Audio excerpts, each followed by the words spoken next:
แม่บ้านจำนวนหลายสมัครงานบ่มีค่าใช้จ่ายระหว่างเขาเวียกทางบริษัทของเราจะมีจุดพักให้พร้อมและมื้อนี้จะมาแจ้งเวียกพี่น้องมีเข้ามา10เวียกเด้องานเวียกที่1ต้องการเป็นแม่บ้านอยู่ประจำเนาะสถานที่เฮ็ดเวียกนี่แม่นอยู่ที่ราชพฤกษ์ค่าจ้างในจ้าง53,000มีในจ้าง2คนมีม้า1ตัวเนาะการดูแลแล้วก็ให้อาหารม้าขอคนที่หักม้าเนาะ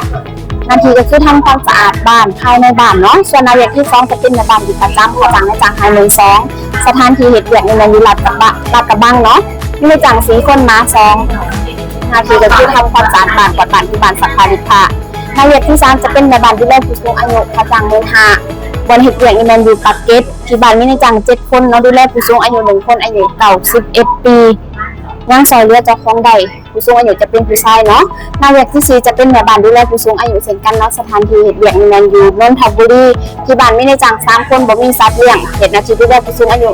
1คนผู้หญิงอายุ78ปียังซอยเหลือเจ้าของใดเช่นกันเนาะหน้าเวียกที่5รับสมัครพนักงานร้านคาเฟ่ค่าจ้าง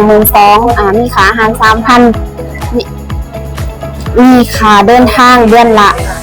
1,500เนาะก็คือบอนเฮ็ดเวียกนี่แม่นอยู่รามอินทราสถานที่เฮ็ดเวียกเป็นคาเฟ่ขายขนมแล้วก็กาแฟเนาะขอคนอ่านเขียนภาษาไทยได้ถ้ามีประสบการณ์ก็ให้เป็นการดีเนาะหน้าเวียกที่6จะเป็นแม่บ้านอยู่ประจำค่าจ้าง12,000บอนเฮ็ดเวียกนี่แม่นอยู่ที่รัชดาที่บ้านมีในจ้าง4คนบ่มีสัตว์เลี้ยงเนาะหน้าที่ก็คือทำความสะอาดบ้านซักผ้ารีดผ้านี่ที่พักให้แต่ว่าซื้อกินเองเนาะหน้าเวียกที่7จะเป็นแม่บ้านพี่เลี้ยงน้องไปกลับค่าจ้าง15,000สถานที่เฮ็ดเวียกนี่แม่นอยู่แยกไวฟางมีในจ้าง 2-4 คนบ่มีสัตว์เลี้ยงเนาะเขาเวียกนี่9:00 นเลิกเวียกเขาเวียก 10:00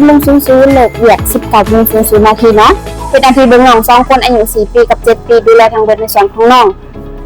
นางเวียกที่8จะเป็นพนักงานขายโยเกิร์ตในต้องการ1ตำแหน่งค่าจ้าง13,000บ่อนเฮ็ดเวียกนี่แม่นอยู่บางแคสถานที่เฮ็ดเวียกเป็นบ่อนขายโยเกิร์ตเขาเวียก 9:00 นเลิกเวียก 9:00 นนาทีหยุดถึงวันพุธเนาะต้องการอายุบ่เกิน30ปีขอคนมีประสบการณ์เคยขายของมาก่อนส่วนนางเวียกที่9จะเป็นพี่เลี้ยงน้องโดยเฉพาะค่าจ้าง15,000บ่อนเฮ็ดเวียกนี่แม่นอยู่บางคู่วัดหรือว่าอยู่ปทุมธานีเนาะค่ะ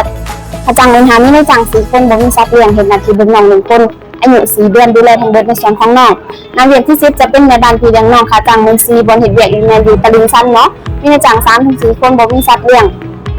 มีแม่บ้านอยู่แล้ว1คนเราต้องการคนที่อยู่ร่วมกับคนอื่นได้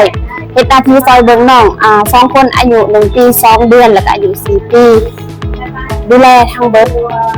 ในส่วนของน้องแต่หลักๆก็คือเป็นทางงานบ้านเนาะทุกงานที่ข่อยอ่านไปก็คือยังบ่ทันได้ผลงานเด้อหากผู้ใดสนใจเวียกงานเท่าใดก็เข้ามาบอกไปสมัครได้เนาะเขาเปิดให้บริการถึงเวลาแต่เวลา8:00 นถึง5:00 นเด้อสำหรับวันนี้ลาไปก่อนเด้อทุกคนสวัสดี